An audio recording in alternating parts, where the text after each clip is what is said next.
This video is sponsored by Surfshark. Hello everybody, welcome to Mike's Mic. My name is Mike. Yes, I look insane. Yes, the wig is terrible, but it is so needed. My old bob wig was looking busted, so I bought a new one and it's actually worse. What is this? That is just really crazy, guys. Anyway, today I thought I would further alienate my already small straight male audience by talking about the movie musical Chicago. He had it coming. He had it coming. Thus far in the MMCU, there is a genre of entertainment that I haven't really dabbled in, musical movies. I did do a video on the Mamma Mia movies, but that was different because Mamma Mia is a movie adaptation of a theatre show created from existing songs. Then we had my immediately demonetized but ultimately smash hit video on Pitch Perfect and subsequent videos on Pitches Perfect 2 and 3, but those aren't musicals per se. And of course, we all remember where we were when the Glee recap dropped. So today we are doing something new. Musicals, where the music directly references and influences the plot, i.e. made for the movie, i.e. not a cover. I do just want to make one thing clear. Some people are very passionate about musical theatre, and that is so fine, and I support that. But sometimes that passion manifests as a sort of, aggressive anti-non-expert rhetoric. Basically, I'm saying please don't get mad at me because I don't know every single detail about every single little thing in the stage production of Chicago. I'm visiting musical theatre enjoyer nation. I don't think I have the accolades nor the resume to call myself a resident of such nation as yet. So when I say that my first interaction with Chicago was hearing Kurt sing Mr. Cellophane in the pilot of Glee, and I can say that because it's true, then you can't get mad at me. I will also say that this video could potentially open a lot of doors in the MMCU. If you like this video, then maybe I'll do one about Burlesque, about Hairspray. I have not seen any of those movies, but I can tell that they are MMCU core. It's a quantifiable vibe. It's a mood, it's a vibe, it's a look, it's a match. Don't talk to me about the Ariana Ticketmaster debacle. Do talk to me about protecting yourself online. Right. This video is sponsored by Surfshark. Surfshark VPN, or Virtual Private Network, encrypts all of the information sent between your device and the internet, keeping your online identity safe. Now in Chicago, Roxy Hart dreams of being famous. Maybe you dream of changing your location to watch movies and TV shows not available on streaming in your country. Many such cases. Surfshark has over 3,200 servers in 100 countries, so you can access and unblock content libraries and streaming services from all over the world. In fact, you can change your location to Chicago. Ooh, Velma Kelly, don't make that face now that there's someone badder in Chicago. Surfshark VPN also secures your personal information and encrypts your online data so you can browse safely. In a sense, when you're browsing the wild web, you're in a Cook County jail of sorts. It's really scary out there. That's why it's important to stay protected. Also, the Clean Web feature blocks ads, trackers, malware, and phishing attempts. And if you think about it, reporters were kind of the trackers and malware of the 1920s. Wow. And Surfshark doesn't track you or store activity logs of what you do online either. You can also connect multiple devices on the one account, just like Billy Flynn represents Roxy and Velma. Wow, the parallels, guys. Go to surfshark.com/MikesMic. You can click the link in the description or use my code MikesMic at checkout, MIKESMIC, to get 4 extra months of Surfshark VPN. Surfshark offers a 30-day money-back guarantee, so there's no risk for you to try it out. Thank you to Surfshark for sponsoring this video. Okay, so we start the movie with this. On my first watch, I was like, oh, it's a heterochromatic baddie, let's celebrate that. But on my second watch, I realized there's levels to this. That's Catherine Zeta-Jones on the right and Renee Zellweger on the left. We zoom in on the left eyeball and see a C in lights that turns into the middle C in Chicago. And then we get this. 5, 6, 7, 8. Wow. It's actually Chillscella. That kind of 5, 6, 7, 8 bullshit just really gets the blood pumping, you know? So we're in a jazz club. Velma and Veronica Kelly are supposed to be on stage, but they're nowhere to be seen. Velma gets out of a taxi and walks into the club, and on her way in, rips Veronica's name off a poster outside. Beef indicator. She gets in and the club owner's like, where's Veronica? She's not herself tonight. Which of course reminds me of the ex-Tina hit Not Myself Tonight off Bionic. We all remember Bionic, of course. I really like these opening scenes because they've done such a good job of making the jazz club have character. It feels alive, it feels pumping, it feels like a place you'd want to be. But they came to see a sister act! Don't sweat it, I can do it alone. Important phrasing there, which we will return to in 7 soundtrack songs. In her change room, Velma pulls out a gun. Oh yes, oh yes, oh yes, oh yes, oh no actually. She hides the gun and washes blood off her hands. When I was washing the blood off my hands. She rushes to the stage to be the Kelly sisters, but there's only one figure rising up to reveal this fuck-ass Bob. Oh my god, it is so important and needed and necessary. The first time I saw it, let me tell you, I had full body COVID fever chills, basically. Nurofen cold and flu every 4 to 6 hours. And with the shoulder too, oh my god. Come on, babe, why don't we paint the town? Come on, babe. Come on, babe. They're like looking at me, but I don't think they can see me. Mr. Cellophane be like... Guys, even the look down on the beat. And all that jazz. I hope I'm getting across to you that this bob is really, really, really important. Also, there is something to be said about a character named Velma who has a black bob. Like Loki Jinkies. It's just a noisy hall where there's a nightly brawl. And all That jazz. skidoo. So like, what's skidoo, you know? Skidoo. They say skidoo, then hacha, and whoopee. I said Goldberg? What are we talking about here? I thought maybe they were talking about drugs. I don't know. Apparently it's just a 1920s way of saying like, wow. I mean, I wouldn't know because I wasn't there. And that whoopee can mean like party or something. Imagine being like, okay girls, let's go to the whoopee. It was the vibe at the time. The camera pans around the club to reveal Renee Zellweger's Roxy watching Velma perform. And she's obsessed and inspired. When Velma's like, I bought some aspirin down at United Drug. Roxy's like, damn, that should be me buying aspirin down at United Drug. So then Roxy starts imagining herself singing Overture / and all that jazz at 3 minutes 25 seconds. Do that jazz. And here, ladies and ladies, we have some MMCU lore. Because I've listened to these songs before. I've played these games before. Red light. Green light, but I hadn't seen the movie or the production. So in track 1, when there's that random loud, I'm like, so what's that about? And now I know. And that just shows how important it is to watch movies and expand your knowledge. I had the same experience with Wicked. Slim Thicket, if you will. Knew all the songs, never seen the production. Alphaba. Why couldn't you have just stayed calm for once instead of flying off the handle? I hope you're happy. I hope you're happy now. At the club watching Velma, Roxy's man Fred says, let's go Flopsy. And Roxy's like, wait, we didn't get to talk to your friend. The friend being the club manager. Roxy wants Fred to put in a good word for her so that she can perform at the club. She wants to be a star, like Velma. Fred says, babe, chill, it's all taken care of. Velma's on stage finishing her number and... Get. Yes. Roxy and Fred go back to her apartment and freak it. Freak the whole arrondissement. Police turn up at the club at the end of Velma's number, intercut with Roxy and Fred going at it, and her repeatedly asking him to say, you're a star. There's definitely some sort of mental illness at play here. After they freak it, there's some movie magic, and we've jumped forward in time to them freaking it again, but Fred's not really into it anymore. Roxy says, Amos ain't home till midnight. Oh, okay, so they're headlining Cheatchella. Roxy asks Fred about his friend at the club again. It's been a month since you told him about me, and I know because that was the night Velma Kelly plugged her husband and her sister. She better not have. Roxy's obsessed with talking about what her act will be, and Fred's not giving her anything. And then he snaps and says, you ain't ever gonna have an act. You're a 2-bit talent with skinny legs. So you think I'm scared? He said he lied about knowing someone at the club just so that he could sleep with Roxy. But now he's done. He shoves her into a wall. Gasp. So Roxy reaches into the drawer and grabs a gun and shoots him 3 times. Pow, pow, pow. Bro is dead. Then the police are at the apartment. Roxy's husband, Amos, is saying, I did it. I shot him. I'll admit it freely and gladly. I caught him climbing through the window and I shot it. Roxy starts imagining singing a song called Funny Honey, dedicated to Amos. Sometimes I'm down, sometimes I'm up, but he follows round like some Droopy-eyed pup.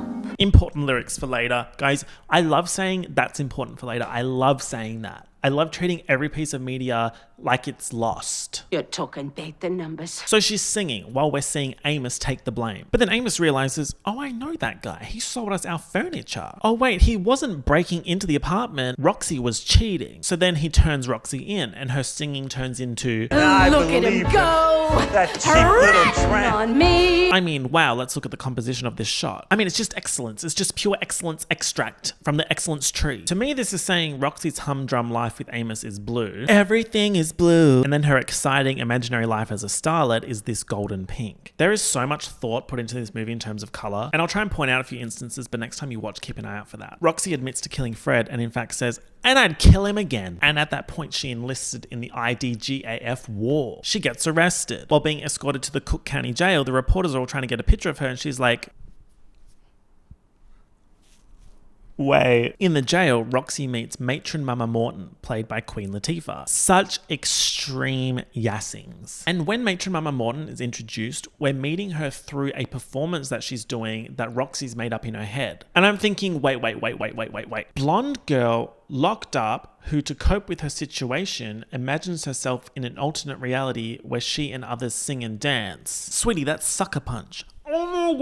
Full body stomach flu induced chills. So basically I had a multi-million-dollar realization. Sucker Punch could be a theater production. Zack Snyder, I'm telling you, pick up the phone. It would work so well, especially because it all technically takes place in the asylum. So with some clever staging, you could switch in and out of Baby Doll's realities. Imagine Sucker Punch on Broadway. Gag. Oh, Chicago, you're toast. Mamma Mia, the musical, you're dust. Mr. Snyder, I know you sometimes watch these videos. We have evidence of that fact. Anyway, back to Queen Latifah's matron Mama Morton. They'll tell you I'm the biggest mother hen. She has a motto, okay, Ava Max? When you're good to mama, Mama's good to you. babe, that's reciprocity. Reciprocity.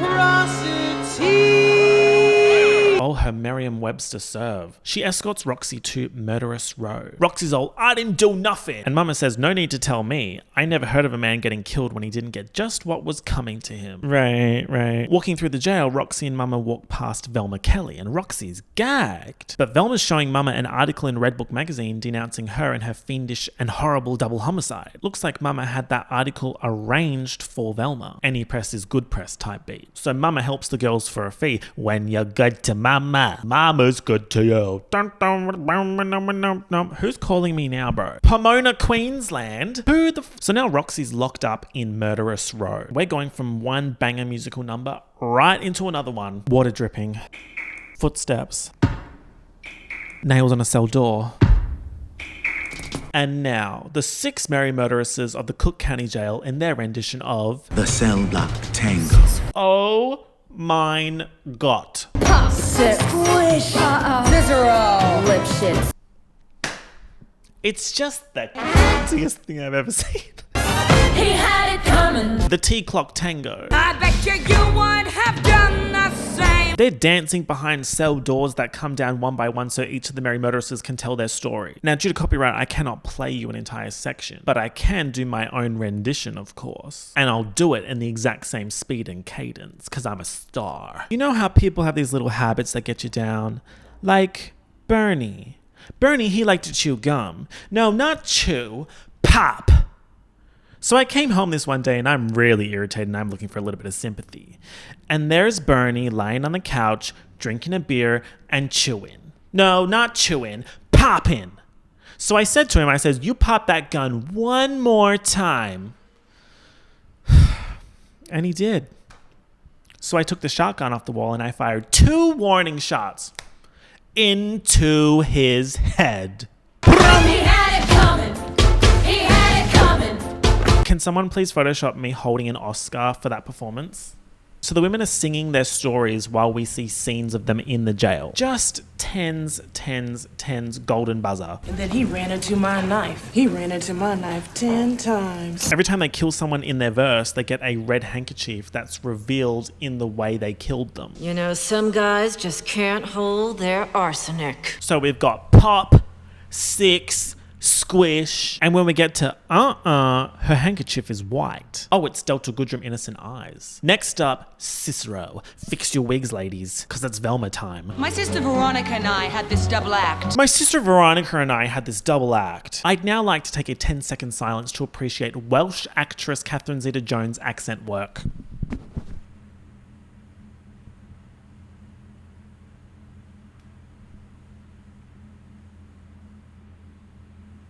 Thank you. Now for the last number in our act, we did these 20 acrobatic tricks in a row. It is just Oscars. Well, yes, she did win an Oscar for this performance. Best Supporting Actress in a Supporting Role. She was actually up against Queen Latifah in that category. The movie in total won 6 Oscars from 13 nominations, bruh. Best Picture, Supporting Actress, Art Direction, Costume Design, Film Editing, and Sound. Also, in case you weren't impressed enough already, Catherine Zeta-Jones filmed this movie while pregnant. Sorry? Oh my god. So yes, Cicero. Splits, spread eagles, backflips, flip-flops, one right after the other. Her husband cheated on her with her sister. Now remember when she was washing blood off her hands at the start of the movie. It wasn't until later, when I was washing the blood off my hands, I even knew they were dead. I was watching a making of featurette, and I think at this point in filming they rolled out a trestle table in front of Catherine Zeta-Jones, and on this table was a big button known as the sleigh button, which she hit with such force that it caused a tsunami, because she does this. They had it coming. They had it coming. It's just unbelievable. I didn't do it, but if I'd done it, how could you tell me I was wrong? That part. Then we get lip shits. I loved our lip shits more than I could possibly say. I said, girl, that's Maya from Moulin Rouge. And Case of the X, open bracket, what you gonna do, close bracket. He saw himself as alive, and I saw him dead. I literally feel like the smoking duck gif watching this.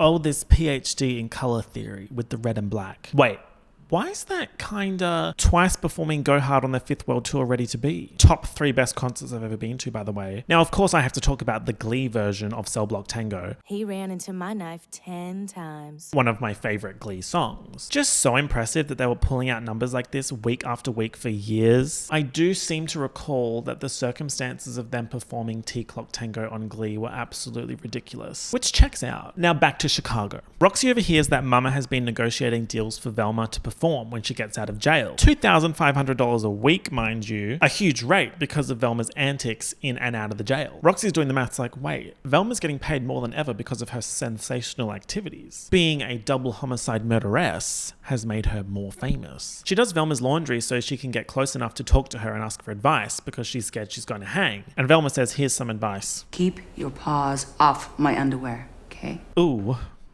She's not friendly, but Mama is friendly. I'd like to help you, dearie. She tells Roxy that in Chicago, murder is a form of entertainment, and that in 47 years, Cook County has never hung a woman, so why would they start now with Roxy? So the odds are 47-1 that they won't hang you. She'll be fine, but she needs a lawyer named Billy Flynn. It's only the best criminal lawyer in all of Illinois. Billy also represents Velma, and he's never lost a case for a female client. Time for our next song, titled All I Care About, which starts like this. We want Billy. Yes. B-I-double-L-Y. Enter the silver-tongued prince of the courtroom, the one, the only, Billy Flynn, played by Richard Gere. That's what I'm here for. He looks like he's having the time of his life filming this movie. Billy Flynn's singing about how all he cares about is love. Oh, the irony. He wants the cash, me love. You call me when you got $5,000. All he cares about is love. And the attention from these women and from the public while representing these women. This fuck-ass hat. I do have to say, I think fuck-ass hats are back. When you see me wearing a top hat to the club, just know I'm ahead of the curve. Amos goes to see Billy Flynn because even though Roxy played him and tried to get him to take the blame, he still wants to get her out of jail. He doesn't have the required $5,000, but he has $2,000. So Billy takes the money and takes Roxy's case. The angle Billy's going to go for Roxy's defense is to have Roxy's face in every newspaper and have her be called the Sweetest little jazz killer ever to hit Chicago. He's going to make her famous. The jury wouldn't convict the famous cute girl, and this is great for Roxy because she wants to be famous. They're going to get money by auctioning off Roxy's things. Victrola records. Like the one I was playing when I shot the bastard. I didn't hear that. And as part of her image rehabilitation, Billy's concocted this version of Roxy where she wanted to be a nun. Her parents are dead. She got stuck with Amos. She was drawn to the jazz and liquor of Chicago. She's a reformed sinner. Oh, it's just so good. Because Billy's focusing on Roxy, Velma's not getting his attention, and she's pissed. She tells Roxy, don't let Billy hog your spotlight. Oh, I love it. Call me Camilla Cabello the way. I love it, I love it, I love it. All these horrible people out horribling each other. The excellence of that. And that is something that I think is fundamental to me enjoying a musical. I don't want to see a nice character singing ever. Circling's back on that scheduled for a few minutes from now. So Roxy has her first press conference with Billy. He's talking over her, painting this story about how jazz and liquor were her downfall, and she's got Velma's words in her head, so she tries to take the spotlight back. I bet you want to know why I shot the bastard. Shut up, dummy. Cue musical number where Billy is a ventriloquist with a Roxy dummy.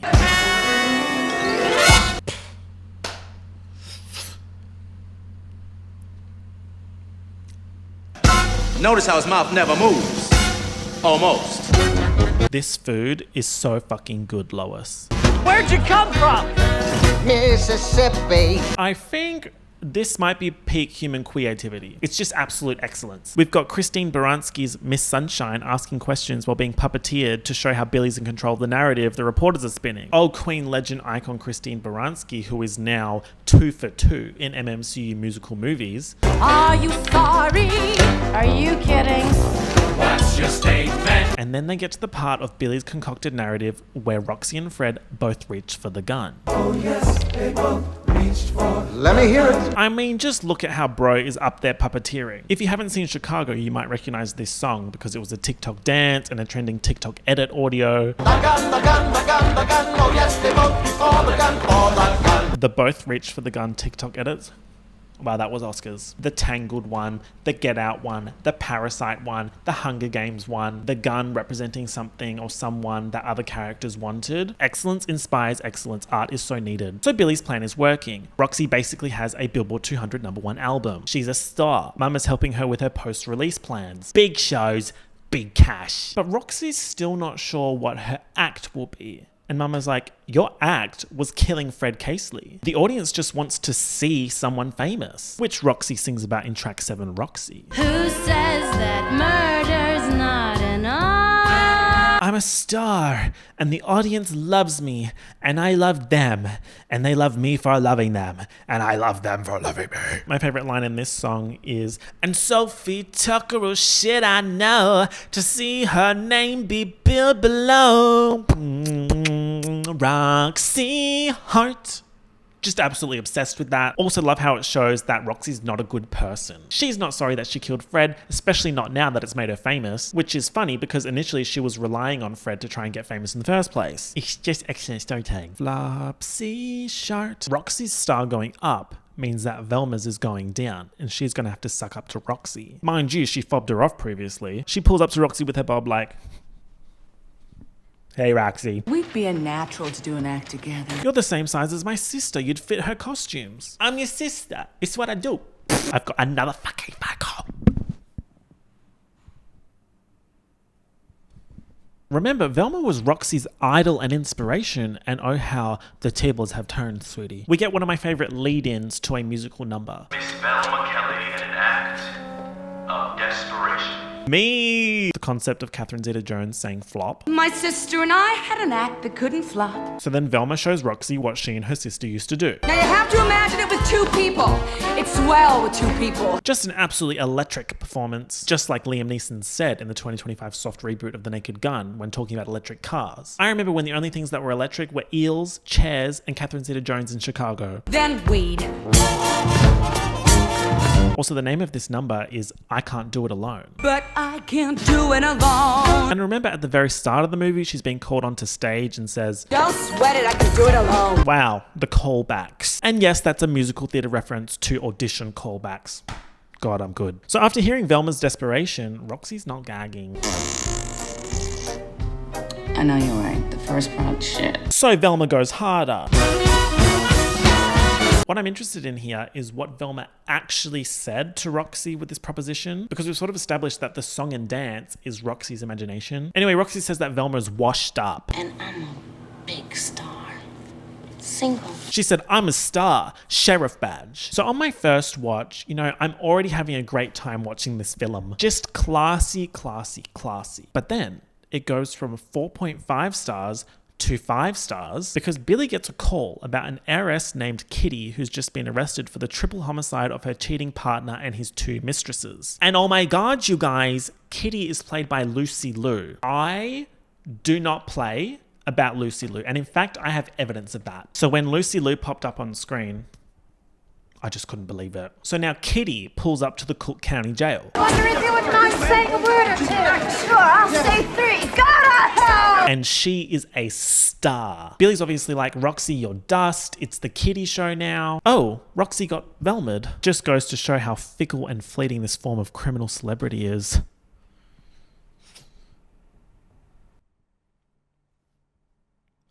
But see, the thing is, Roxy's not giving up yet. She pretends to faint. And then does a Peter catching fire. If it weren't for the baby. Oh, I only hope the fall didn't hurt the baby. Baby? So now she's faking a pregnancy to keep the spotlight. Oh, she sipped the Terry Schuster tea. Amos is in the crowd like, Roxy, I heard the good news. I'm going to be our father. But Roxy's looking at him like... So then John C. Reilly sings Mr. Cellophane and... I'm not gagging. Mr. Cellophane. What did I say before? I don't want to see a nice character singing. You can look right through me, walk right by me. I never know I'm there. Right. Look, John C. Reilly, you did an objectively fantastic job here. This is not a you problem. You've got pipes and you ended Hugh Jackman with ease. But in all honesty, I want more Roxy and Velma. And you know what? Let's give Lucy Lou Kitty a song too. Kurt Hummel kinda ate Amos up in his New Directions audition. Cellophane, Mr. Cellophane. Mind you, the top comment on this clip on YouTube is, why does he sound like a receptionist in a good way? Also, in Mr. Cellophane, Amos likens Roxy to a cat when he says, suppose you was a little cat residing in a person's flat who fed you fish and scratched your ears, you'd notice him. This comes after Funny Honey, where Roxy likens Amos to a droopy-eyed pup. Just, wow.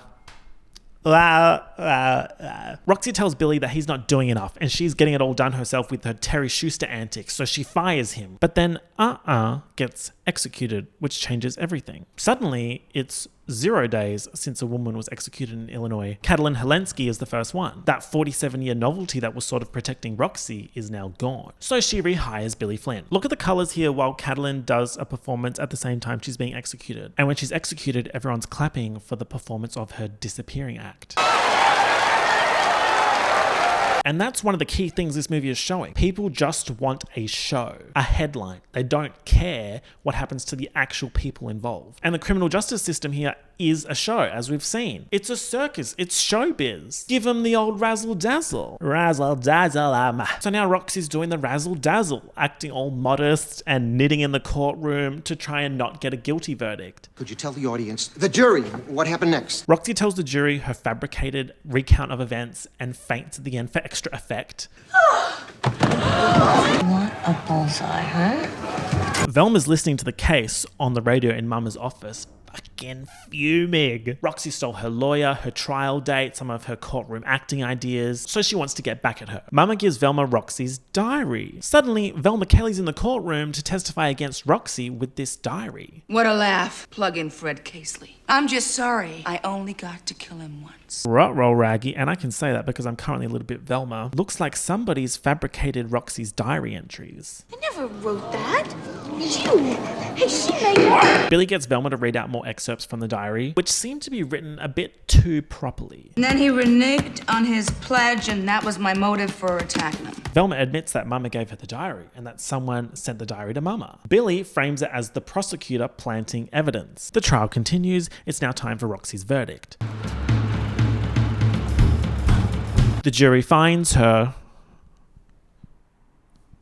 not guilty. But before she even leaves the courtroom, there's already another case that the reporters are rushing to. Billy, what the hell happened? He's a Chicago kid. You can't beat fresh blood on the wall. Billy tells Roxy that he was the one that wrote the fake shit in Roxy's diary and planted it. Oh, he's good, but he's not a good person. And we can celebrate that. Velma's also gotten out because there was some deal with the prosecution that if she testified against Roxy, Velma would be released. So Billy got them both out. It's a $10,000 payout for him. And that's showbiz. Amos comes to see Roxy and she tells him that the baby was fake. She's crashing out that the reporters didn't even want to take her picture. Remember, she just wants to be famous. Hey, don't you want to take my picture? Hey, I'm the famous Roxy Hart. And then she's in a black dress singing track 12 nowadays.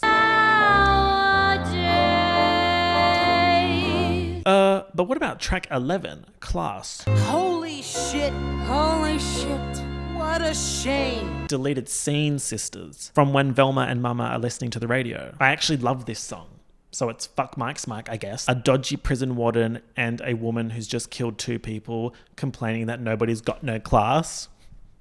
It's excellent. So Roxy's in black singing about how nowadays you can like the life you're living. You can live the life you like. You can even marry Harry, but mess around with Ike. And that's good. Isn't it grand? Isn't it great? Isn't it swell? Isn't it swell? Well, yes. Ooh, uh-oh. Her spotlight is shrinking. She's doing auditions and flopping bad. But remember, my sister and I had an act that couldn't flop. Enter Velma Kelly offering Roxy an opportunity. 1 jazz killer these days is nothing, but 2. Velma Kelly and Roxy Hart. Shouldn't it be alphabetical? Ladies and gentlemen, Roxy Hart and Velma Kelly singing track 13 nowadays / Hot Honey Rag medley title. Let's make the parties longer, let's make the skirts shorter. Let's all go to hell in a fast car and keep it hot. Wait, that looks familiar. Where do I know that from? Oh, of course, that clip of Bob the Drag Queen and Thorgy Thor doing that dance. Watching Roxy and Velma perform, I'm kind of like, wait, I want to be a star. And it's an actual stroke of genius to have the end of this musical movie be the end of a musical performance. Just genius, genius, genius. Now, some other songs from the soundtrack that I wanted to mention. Roxy's Sweet sort of sounds like if Scooby-Doo was an anime. Cellblock, Tango, Queen Latifah feat. Lil' Kim and Macy Gray. Oh, did someone order some excellence for the table? He had it coming. He had it coming. He only had himself to blame. And then we have Love is a Crime by Anastasia. Love a song that's made for a movie. Anastasia making this reminds me of Leanne Rimes making Can't Fight the Moonlight for Coyote Ugly. Just classic. Also, just wanted to reiterate, I am so serious about the potential of a Sucker Punch musical. I almost want to start writing it to prove that it would work. So yeah, Chicago.